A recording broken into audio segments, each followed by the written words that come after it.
உங்கள் சமையல் மணக்க ருசிக்க அம்மா சமையல் மசாலா ஐட்டம்ஸ் ஊறுகாய் ஐட்டம்ஸ் நம்மக்கிட்ட கிடைக்குது. நீங்கள் கீழே வந்து நம்பர் கொடுக்குறேன், நம்பரில் காண்டாக்ட் பண்ணுங்கள்.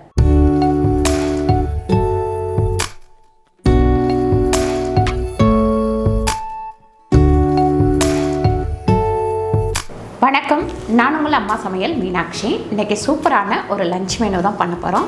வெஜ்ஜி தான் பண்ண போகிறோம். என்னென்ன பண்ண போகிறோம்னு சொல்லிட்டு பார்க்கலாம் வாங்க. பாருங்கள், நிறைய பேத்துக்கு சேப்பங்கிழங்கு காரக்குழம்பு வைக்கிறனால குழன்னு இருக்கும் அப்படின்னு ரொம்ப யோசிப்பாங்க. இன்றைக்கி நம்ம அந்த குழன்னு இல்லாமல் சேப்பங்கிழங்கு வச்சு ஒரு காரக்குழம்பு தான் பண்ண போகிறோம் வாங்க. பாருங்கள், சேப்பங்கிழங்கு காரக்குழம்புக்கு ஒரு 2 ஸ்பூன் அளவுக்கு ஃபஸ்ட்டு எண்ணெய் போட்டுக்கோங்க. எண்ணெய் போட்டதுக்கப்புறம் ஒரு அரை ஸ்பூன் அளவுக்கு உப்பு நல்லா எல்லா இடத்துலையும் சேர்ற மாதிரி ஒரு கிண்டி விட்டுக்கோங்க. நான் வந்து 1/2 கிலோ சேப்பங்கிழங்கு வேக வச்சு கட் பண்ணி வச்சுருக்கேன். அதை வந்து இதில் சேர்த்துருவோம்.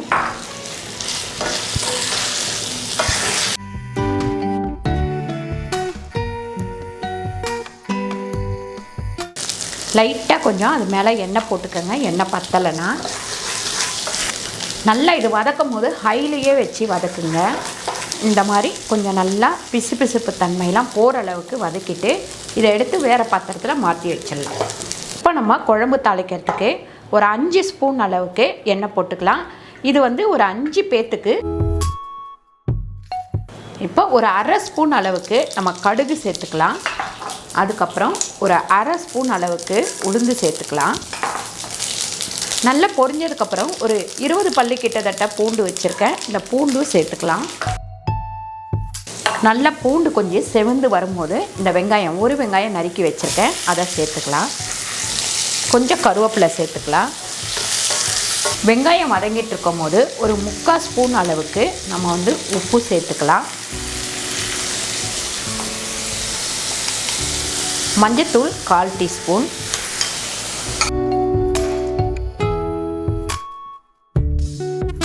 இப்போ நம்ம ஒரு தக்காளி, நல்லா பெரிய தக்காளியாக நறுக்கி வச்சுருக்கேன், அதையும் இதில் சேர்த்து நல்லா வதக்கிக்கலாம். நல்லா வந்து 2 சேர்ந்து வதங்கட்டும்.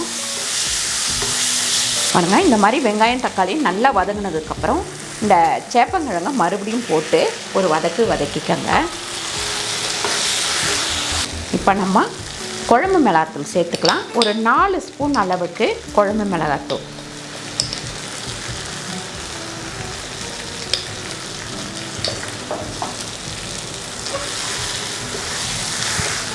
பாருங்கள், இப்படி திருவி வச்சுருக்க தேங்காய் 1 ஸ்பூன் சேர்த்துக்கலாம். அதுக்கப்புறம் நம்ம புளி சேர்த்துப்போம். புளி சேர்த்ததுக்கப்புறம் எவ்வளோ நமக்கு குழம்பு திக்காக வேணும், தண்ணியாக வேணுமோ அந்த அளவுக்கு நீங்கள் தண்ணி ஊற்றிக்கங்க. இது நமக்கு கொதித்து வரும்போது கொஞ்சம் திக்காக வந்துடும். ஒரு அரை ஜக் அளவு தண்ணி ஊற்றிருக்கேன். இப்போ இது நல்லா வந்து கொதிக்கட்டும்.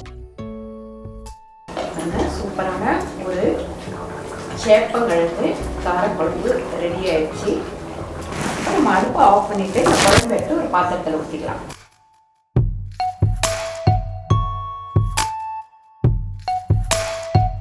இப்போ நம்ம அவரைக்காய் கேரட் பொரியல் பண்ணிக்கலாம். ஒரு 2 ஸ்பூன் அளவுக்கு எண்ணெய் போட்டுப்போம். எண்ணெய் கொஞ்சம் நல்லா காயட்டும். 1 ஸ்பூன் அளவுக்கு உளுந்து சேர்த்துக்கலாம். ஒரு அரை ஸ்பூன் அளவுக்கு கடுகு சேர்த்துக்கலாம். கேரட் வந்து ஒரு 150 கிராம் கேரட் இதில் சேர்த்துப்போம். அதுக்கப்புறம் பச்சை மிளகாய் ஒரு 4 பச்சை மிளகாய் சேர்த்துருக்கேன்.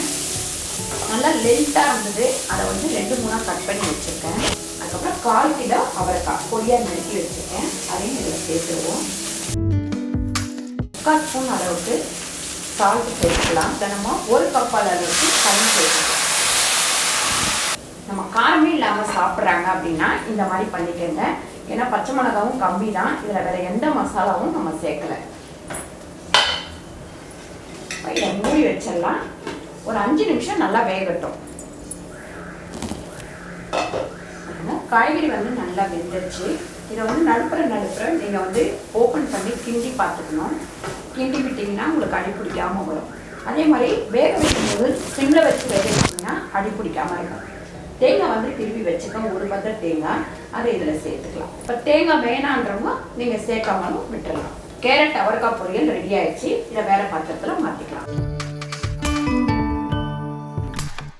இப்போ நம்ம கோஸை வச்சு ஒரு மட்டன் வதக்கல் மாதிரியே பண்ணலாம். ஒரு 3லேருந்து ஒரு 4 ஸ்பூன் எண்ணெய் போட்டுக்கோங்க. எண்ணெய் நல்லா காஞ்சோன்னா ஒரு வெங்காயம் வெட்டி வச்சுருக்கேன், அதை இதில் சேர்த்துருவோம். உப்பு வந்து ஒரு 3/4 ஸ்பூன் சேர்த்துக்கலாம். இந்த வெங்காயம் வதங்கினோடனே ஒரு தக்காளி நறுக்கி வச்சுருக்கேன், அதையும் இதில் சேர்த்துப்போம். 1 ஸ்பூன் அளவுக்கு இஞ்சி பூண்டு பேஸ்ட்டு, கருவேப்பிலையை கொஞ்சம் நல்லா கிள்ளி போட்டுக்கலாம். 1/4 டீஸ்பூன் அளவுக்கு மஞ்சள்தூள் சேர்த்துக்கலாம். ஒரு 3/4 ஸ்பூன் மட்டன் மசாலா, ஒரு 3/4 ஸ்பூன் வெறும் மிளகாத்தூள். இதில் இப்படி கொஞ்சம் பெருசாக நறுக்கி வச்சுருக்க கோஸ் சேர்த்துக்கலாம். கோஸ் வந்து ஒரு 350 கிராம். இந்த ஒரு பவுல் அளவு தண்ணி ஊற்றிக்கலாம்.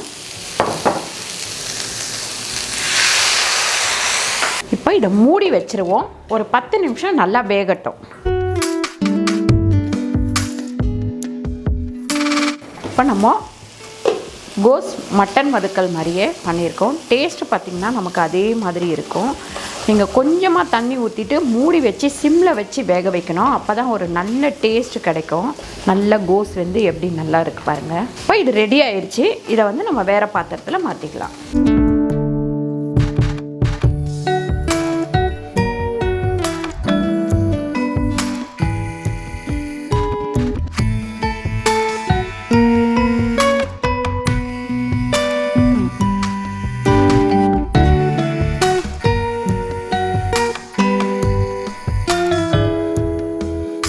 பாருங்கள், சூப்பரான லஞ்ச் மெனு ரெடி ஆயிடுச்சு. கண்டிப்பாக நீங்கள் ட்ரை பண்ணி பாருங்கள். இந்த வீடியோ உங்களுக்கு பிடிச்சிருந்தா லைக் பண்ணுங்கள், ஷேர் பண்ணுங்கள், சப்ஸ்கிரைப் பண்ணுங்கள், ஃபேஸ்புக்கில் ஷேர் பண்ணுங்கள், மறக்காமல் கமெண்ட் பண்ணுங்கள். நன்றி, வணக்கம்.